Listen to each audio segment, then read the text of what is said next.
directamente a YouTube y de esta manera, bueno, muchos van a poder ver este vivo y sumarse también. Bueno, hablamos hoy, ¿sí? ¿De qué estamos hablando? ¿De qué vamos a hablar hoy? 7 causas por las que te prohíben comprar dólares y también la inconstitucionalidad, bastante largo, ¿no? Bastante largo de sus impuestos. Así que bueno, en este momento ya estamos ¿con quién? Con nuestro abogado de todos los miércoles, que el miércoles pasado lo perdonamos porque, bueno, faltó, pero hoy está presente al rojo vivo para darnos todo y respondernos todo. ¿Cómo te va allí? ¿Cómo estás, Esteban? Buenos días. Ahora sí, buen día para todos, buen día Buen día. para toda la audiencia, buen día para, bueno, el faltazo del miércoles pasado fue con causa justificada, así que por favor a la profesora que no me ponga ahí el injustificado. Anotamos. Sí. Bueno, muy bien. No deja de llevarnos a analizar, sobre todo, no deja de llevarnos a analizar la constitucionalidad de las restricciones que tenemos hoy en nuestro dólar, la posibilidad que tenemos nosotros de comprar dólares. Desde el año pasado tenemos restricciones que cada vez van transformando la posibilidad de comprar dólares en una verdadera odisea, en una verdadera complicación. Al principio hablábamos de cepo y después hablan de super cepo, y la verdad es que en Argentina siempre ha sido cíclica en este sentido, porque se ha repetido la historia en cuanto a las restricciones para la compra de moneda extranjera. Es decir, no es novedad lo que está pasando ahora, no es nada que no hayamos visto antes, y bueno, como cada gobierno va teniendo su estrategia, su política, evidentemente siempre la cultura del dólar en el argentino es muy fuerte. Entonces, verdaderamente tienen que siempre meter mano en ello. Por eso, Patricia, quiero arrancar sencillamente con las restricciones que hoy ha sucedido en estos días, que gente quiere comprar dólares y les sale un cartel en su home banking que dice que no lo pueden hacer por la resolución número tanto, que no lo pueden hacer por resolución 7015, 7002, 6815, y la gente no entiende por qué es tan restringida la posibilidad de comprar dólares.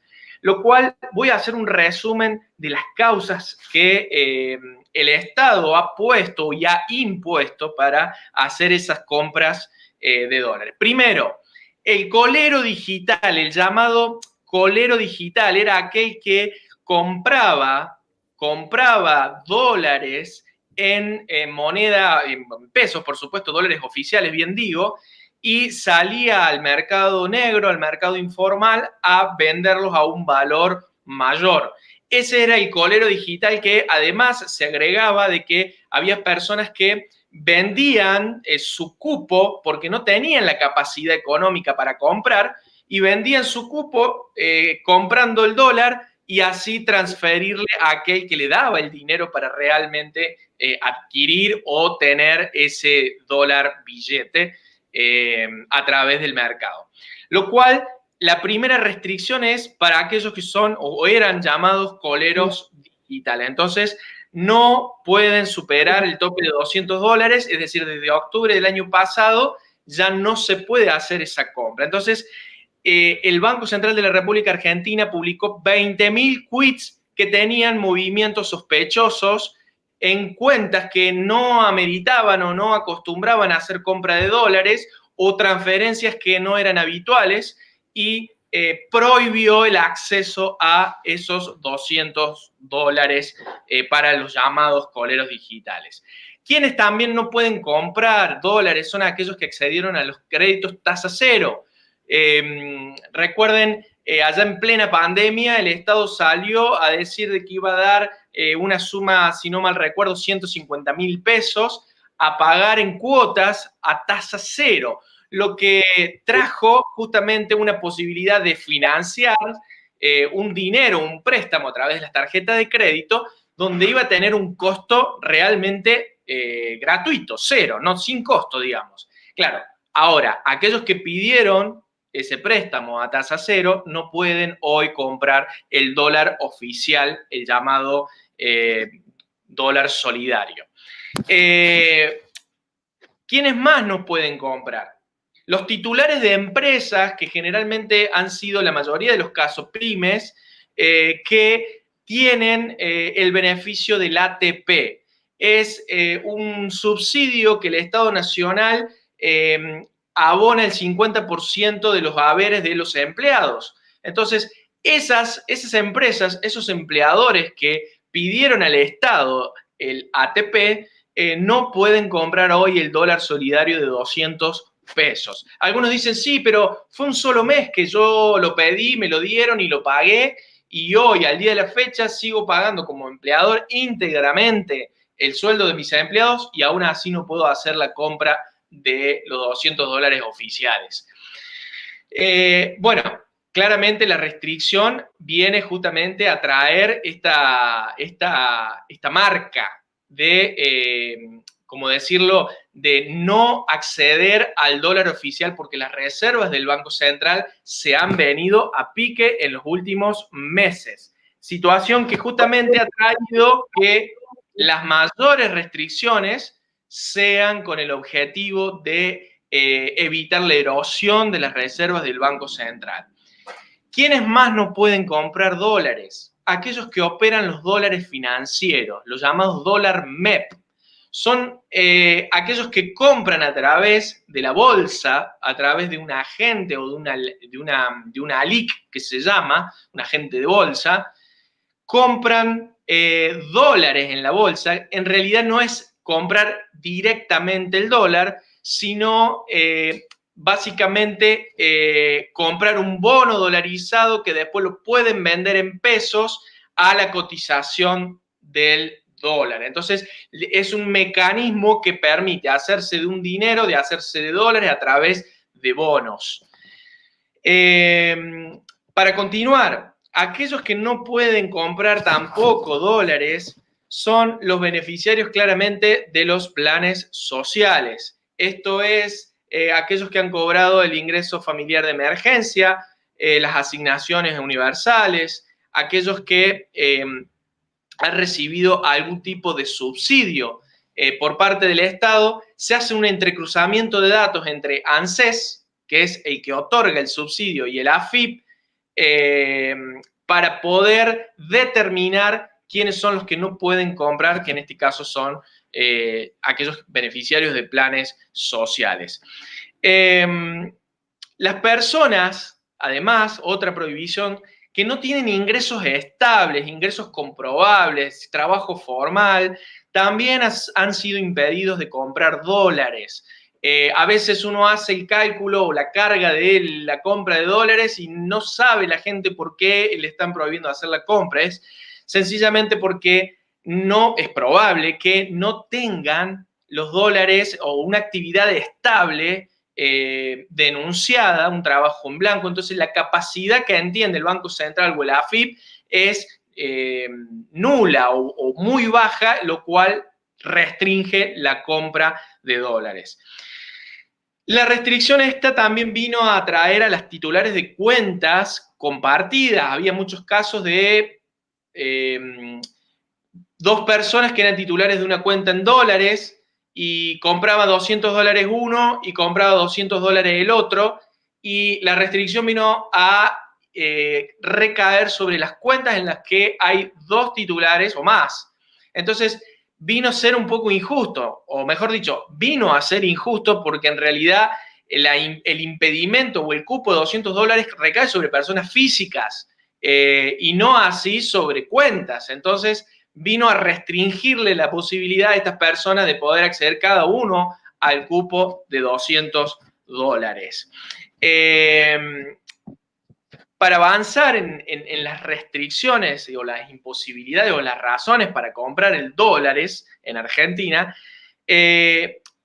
cuando hablamos de restricciones, aquellas personas que compraron con tarjeta en moneda extranjera, ya sean los servicios que habitualmente uno paga de Netflix, de Spotify, de cualquier otro servicio o producto que se factura en dólares, también vino a traer, en realidad vino a hacer que se imputa al costo o al cupo de los $200 mensuales. Esto significa que si yo gasto todos los meses $50 en estos servicios que facturan en dólares a través de la tarjeta de crédito, yo no voy a poder comprar 200, voy a poder comprar solamente el saldo, es decir, $150. Y agregado a ello, el impedimento es acumulativo, es decir, que si uno hace un consumo con tarjeta, por ejemplo, de $2.400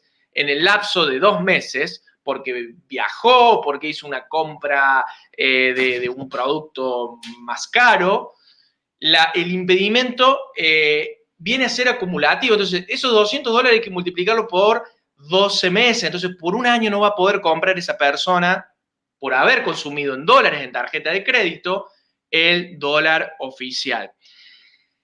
Haciendo un par, Patricia y a todos los que nos escuchan, tantas restricciones obligan o estimulan a que la gente se vaya al mercado paralelo, que la gente vaya a comprar los dólares ilegales, a las cuevas, a los arbolitos. Entonces, es como todo lo que sucede cuando hay un exceso de restricción y exceso de prohibiciones, terminan alentando un mercado informal.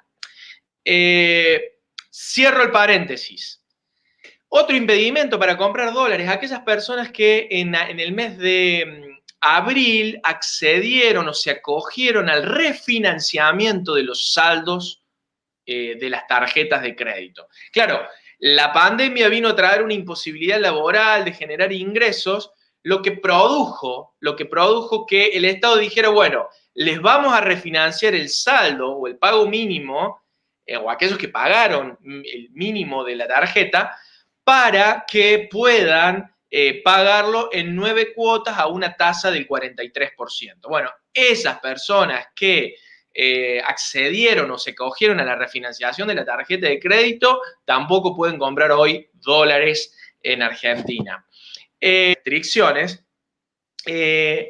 Los deudores de créditos UVA, créditos prendarios, y que en este último tiempo se le han congelado las cuotas. Ha habido una resolución por parte del Estado que indica de que las cuotas de créditos hipotecarios y prendarios se congelaron. Entonces, también esas personas no pueden hoy acceder a la compra del dólar oficial. Lo cual esto implica una reducción de la cantidad de personas que pueden acceder hoy al dólar oficial. ¿Cuál es el sentido? Evitar que se erosionen las reservas del Banco Central, que quizá un economista nos podría decir con mayor precisión cómo ha venido reduciéndose a través de estos últimos meses. Hablan de que solamente 1 millón de personas en Argentina estarían habilitadas para poder comprar dólares. Esto significa que el resto de la población tiene o está encauzada en alguna de las restricciones que acabo de mencionar. Y a modo de reflexión, quiero cerrar, digamos, este momento, esta columna, no solamente hablando de las restricciones, sino el análisis de estos impuestos que recaen sobre el dólar y su constitucionalidad, si el Estado impone impuestos de una manera arbitraria, discrecional, o si lo está haciendo de una manera legal o legítima. Trato de ser imparcial, trato de ser objetivo en el análisis, pero cada uno de ustedes seguramente hace y saca sus propias conclusiones. Precisamente que hay un principio en el derecho tributario que se llama el principio de confiscatoriedad. Ese principio de confiscatoriedad proviene de la confiscación de bienes que establece el derecho penal, cuando hay bienes que son incautados porque han sido el producido de un delito. Entonces, claro, es ese término lo apropió el derecho tributario para decir concretamente de que la confiscatoriedad implicaría una agresión al derecho de propiedad que tenemos todos los ciudadanos, consagrado constitucionalmente por nuestra Carta Magna, a través de tributos y a través de impuestos. Entonces, hay un principio de no confiscatoriedad, es decir, el Estado no puede imponer gravámenes, impuestos que excedan o que atenten o que lesionen el derecho patrimonial de las personas. Ahora, ¿cuál es ese porcentaje? ¿Cuándo el Estado podría estar dañando mi patrimonio por imponer cada día más gravámenes? Estamos hablando del dólar y sabemos muy bien de que en este momento tenemos el 30% del impuesto país y el 35% de la percepción sobre el monto que uno compra que va a cuenta del impuesto a las ganancias. Entonces, hoy el dólar oficial hay que sobrecargarle un 65% en impuestos. Entonces, hablo del principio de confiscatoriedad concretamente para decir o para preguntar, ¿no está dañando la capacidad de ahorro de los ciudadanos esta imposición de gravámenes, esta imposición de tributos, esta imposición de cada vez más presiones tributarias? Bueno, la Corte Suprema de Justicia de la Nación hace ya muchos años, algunas décadas atrás, estableció un 33% como el límite de confiscatoriedad. Es decir, no podría un impuesto decir o calcularse por encima de ese porcentaje porque se consideraría confiscatorio, lo cual atentaría contra el derecho a la propiedad, de los derechos patrimoniales de cualquier ciudadano. Claro, hago esta salvedad. Algunos entienden de que el 30 y el 35% que se le impone a la compra de dólares, uno sí es un impuesto, que es el impuesto país, es el llamado impuesto solidario, que fue creado por una ley de emergencia, lo que venimos hablando miércoles tras miércoles, que todo se justifica a través de una ley de emergencia y que hoy nos encontramos con ese 30% más el 35% que es a cuenta de un impuesto ya creado que es el impuesto a las ganancias. Entonces, bueno, algunos dicen, no podés considerarlo confiscatorio al impuesto al dólar porque el 35% en realidad es un adelanto del impuesto que vas a pagar de ganancias cuando te toque hacer la declaración jurada. Mientras que otros dicen en realidad no, porque hoy cuando uno sale a comprar el dólar, que lo hace para ahorrar, para no perder poder adquisitivo de la moneda y del trabajo que uno realiza, en realidad me está costando un 65% más y me está lesionando y dañando mis derechos patrimoniales. Entonces, hago y dejo abierta la pregunta de que estos impuestos que hoy gravan al dólar podrían estar siendo violatorios de un principio fundamental que es el principio de no confiscatoriedad de los tributos. Y quiero hablar de otro principio, siempre pensando en el dólar y en los impuestos que hoy tenemos y las restricciones que por supuesto ya las mencioné hace un rato y que por supuesto hoy implican para nosotros una prohibición de acceder a ese dólar ahorro, es el presupuesto de la capacidad contributiva. Este presupuesto, es decir, que los impuestos pueden ser creados solamente cuando exista una capacidad económica de afrontar por parte de cada persona física. Pero un impuesto tiene que ser creado y tiene que ser fundamentado según la capacidad contributiva de quien lo va a pagar. Hoy, quien compra $200 paga el 30% del impuesto país, del impuesto solidario, y puede ser una persona rica. Pero alguien que no es rico, que es un trabajador, un asalariado, y que está habilitado para comprar los $200, paga el mismo impuesto para adquirir esos $200 de ahorro. Lo cual esto, los más técnicos, los contadores y los economistas, hablan de que es un impuesto regresivo.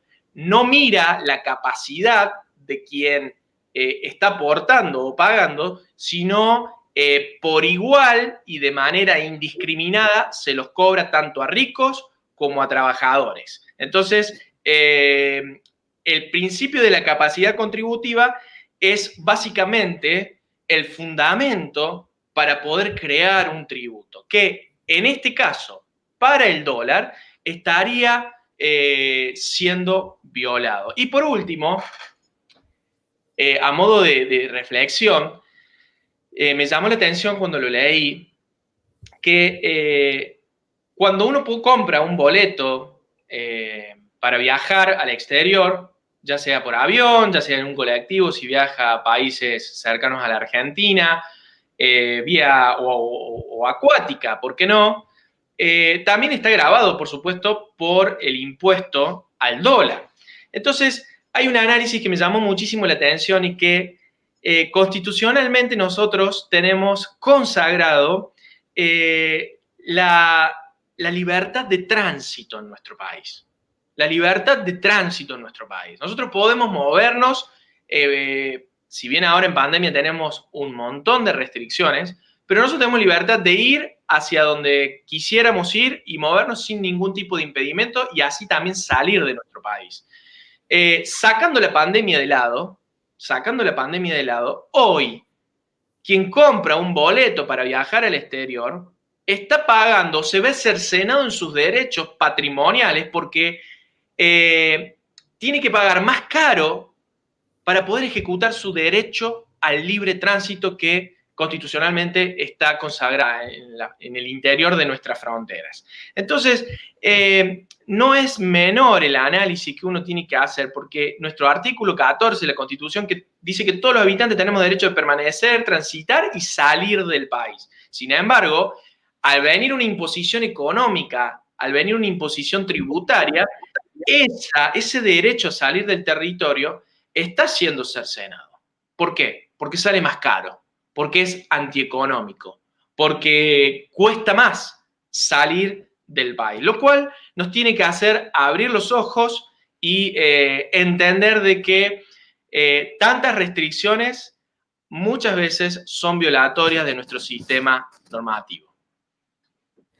Bueno, ciertamente tengo la pregunta de un oyente, pero antes te quería decir en referencia a una lectura que había hecho con lo que estabas planteando sobre el tema del cepo, porque este es un cepo. Si bien es cierto, está planteado de esta manera, pero ya en algunos momentos Argentina tuvo varios cepos.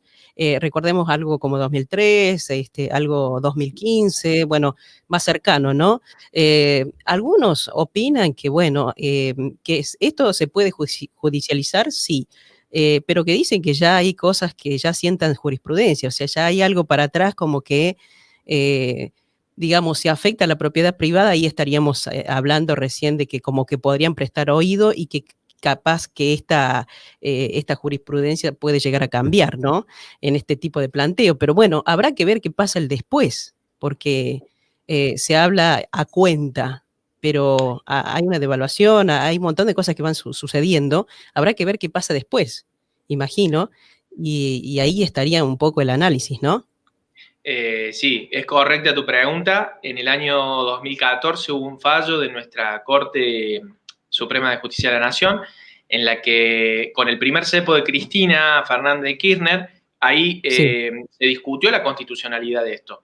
En el año 2014 la Corte dijo de que no era inconstitucional y después en la era de Macri, como sacó el cepo, la Corte dijo yo no voy a ir a cuestiones de fondo respecto de el tema judicial respecto del dólar. Ahora revivió de nuevo el cepo y claramente esa jurisprudencia del año 2014 a medida que llegue a los tribunales, al Tribunal Supremo, algún tipo de amparo o algún tipo de reclamo, ya sea por la vía que corresponda, será la Corte la que tendrá que o ratificar su posición o en su defecto cambiarla. ¿Los criterios se pueden modificar? Sí se pueden modificar. Pero bueno, ahí hace a la magistratura, a la ideología de la magistratura. ¿Quiénes son los jueces? Y cuáles son las ideologías de los jueces que nosotros tenemos. Entonces uno ya puede anticiparse cuál sería algún tipo de decisión respecto de declarar la validez o no de un cepo en términos constitucionales. Así es. Algunos dicen que si no hay inconstitucionalidad de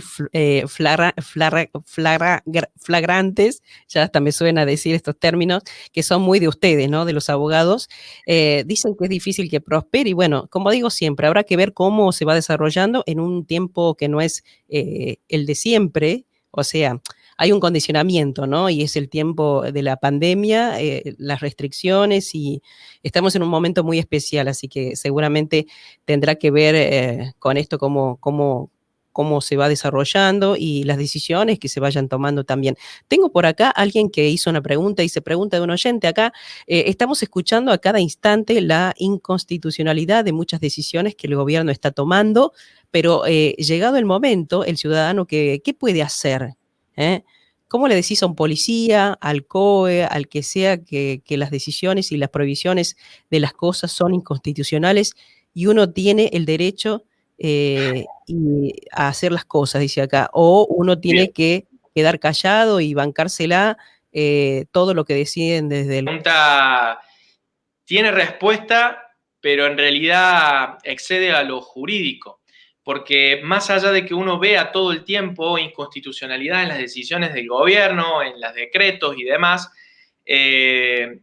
la manera, o al menos lo que se enseña en las facultades de derecho, es que uno tiene que excitar, por decirlo de un término bien, bien claro, los órganos jurisdiccionales, es decir, ir a la justicia para que la justicia tome cartas en el asunto respecto de una decisión que es controvertida, que es debatida respecto de su legalidad y de su constitucionalidad. Entonces, lo correcto sería ir a la justicia, asesorarse con un abogado, ya sea utilizar el medio o ya sea la acción que dé origen a ese reclamo. Ahora, me van a decir, pero este abogado es muy ingenuo, sabemos que la justicia no funciona como debería, el letargo de la justicia y los intereses de la justicia no están respondiendo a los reclamos de los ciudadanos. Bueno, ahí ya es un análisis más sociológico, cultural y sobre todo democrático, porque lo óptimo es que las instituciones estén garantizadas, reforzadas, que actúen de manera independiente. Entonces, nosotros debiéramos tener una justicia independiente que cuando recibe un reclamo de inconstitucionalidad tome una decisión conforme a derecho independientemente del color político que esté en la Casa Rosada. Entonces eso significa, en realidad, que es mucho más estructural el problema de lo que plantean en esta pregunta. Es mucho más estructural. ¿Qué debería responder yo? Bueno, vaya a un abogado, busque, reclame con el policía, llame a un escribano y haga certificar la situación y plantéelo ante los tribunales. Pero bueno, el desgaste jurisdiccional que eso implica, el estrés para la persona, muchas veces dice, me tiro el abandono, dejo que invadan o vulneren o avasallen mis derechos y no reclamo por lo que considero justo. Entonces, ahí está el dilema. Nosotros debemos excitar o ejercitar, decirlo de otra manera, las instituciones que tenemos. Y eso, para eso está la justicia. Bueno, muy claro como siempre, Esteban, ¿cómo termina esto, no? Porque acá hay algunos condimentos quizás diferentes a otros que pasaron anteriormente, yo diría quizás un poco más restrictivo que en otras ocasiones. Vamos a ver entonces qué pasa, ¿no? Y no sé si hay movimientos jurídicos, digo, de gente que fue a hacer denuncias, desconozco, ¿ha habido gente? Ha habido, en realidad las expectativas eran altas de que hubiera una gran lluvia de amparos. No fue así como digamos, lo vaticinaban los medios de comunicación.